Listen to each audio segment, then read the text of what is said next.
Salam sejahtera, salam kasih dalam Kristus. Kepala Gereja bagi sidang jemaat yang diberkati pelihara oleh Tuhan.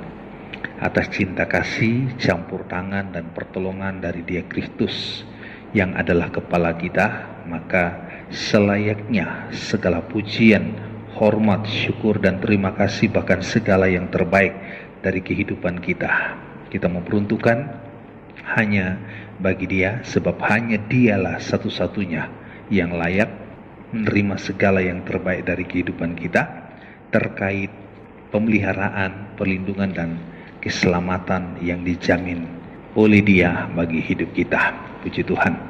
Baik saudara, saya meyakini bahwa hari-hari hidup kita adalah hari-hari hidup di dalam pembelaan dan pemeliharaan Tuhan sampai saat ini. Itu sebabnya saya merindukan kita semakin dekatkan diri dengan Dia, semakin menekuni suatu hubungan persekutuan dengan Dia lewat firman Tuhan yang kita dengarkan hari-hari ini, lewat ibadah yang kita tekuni hari-hari ini.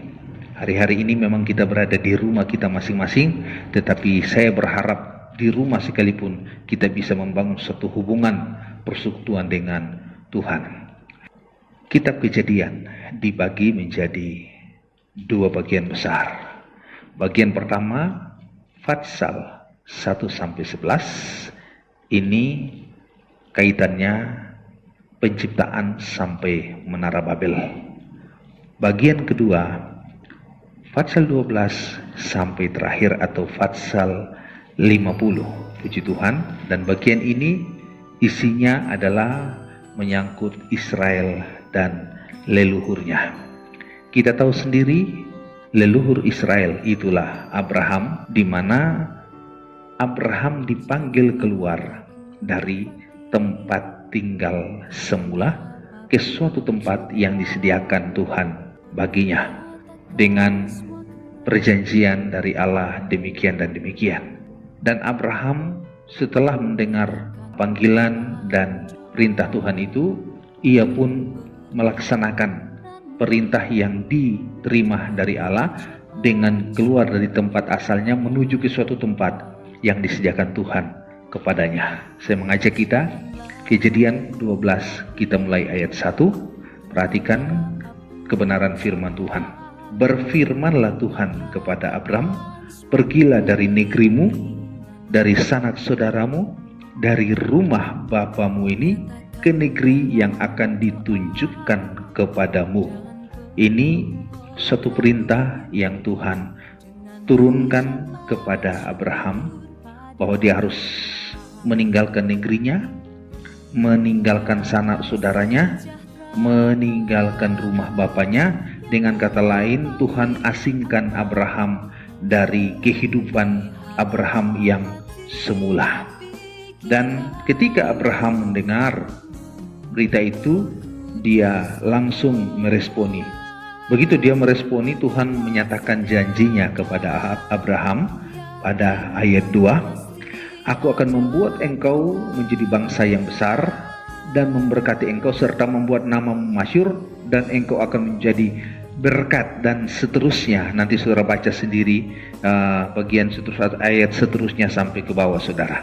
Jadi Tuhan menyuruh Abraham keluar dari lingkungan lamanya ke suatu tempat menurut kehendak Tuhan, dan Abraham melangkah meninggalkan tempat itu, meninggalkan negerinya, meninggalkan sanak saudaranya, meninggalkan rumah bapaknya, karena demi taat dan dengar-dengaran kepada perintah Tuhan atau firman Tuhan, maka Abraham harus meninggalkan itu semua. Tapi Tuhan pun menyatakan janjinya kepada Abraham bahwa kalau dia melakukannya, maka Tuhan akan memberkatinya. Puji Tuhan. Ini satu perintah, dan Abraham lakukan, disertai ditandai dengan ketaatan dan dengar-dengaran. Kemana dia melangkah? Tentu ke Kanaan secara jasmani, saudara. Abraham tiba di sana. Dan Abraham melakukan ini karena menghargai perintah Allah.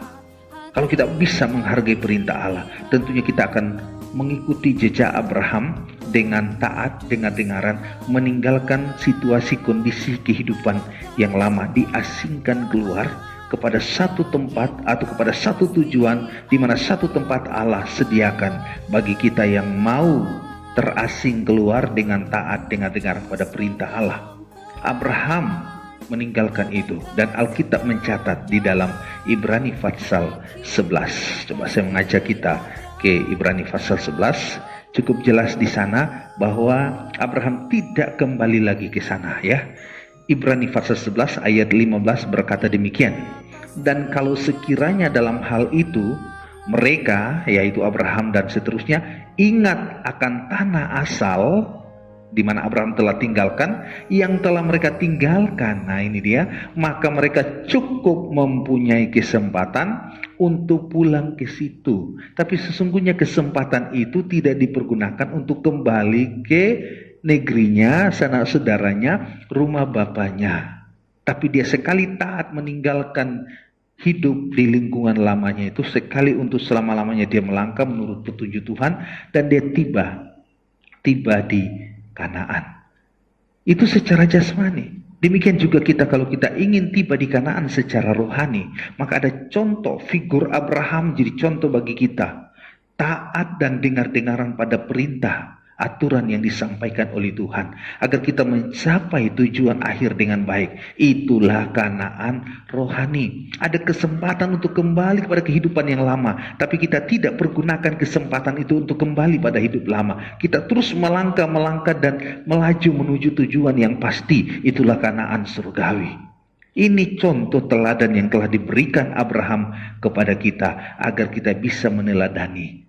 Sekali melangkah meninggalkan hidup yang lama, tinggalkan untuk selama-lamanya, tujuan kita menuju kepada satu tujuan yang disediakan Tuhan, maka pasti kita akan tiba dengan baik dan selamat, karena sikap, tabiat, taat, dengar-dengaran yang ada pada hidup kita. Puji Tuhan.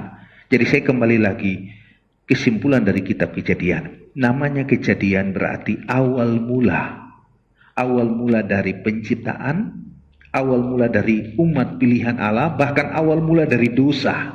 Semua ada di kitab Kejadian ini. Awal mula, puji Tuhan. Dan biarlah kesempatan saat ini apa yang kita terima dengarkan, berita firman yang sudah kita dengarkan secara singkat, hendaklah kita lakukan itu, karena kita juga adalah keturunan Abraham yang rohani, yang layak menerima janji Tuhan, diberkati dan layak untuk hidup meneladani Bapa Abraham. Kita akan tiba atau kita akan bertemu di momen berikutnya. Tuhan berkati kita semua.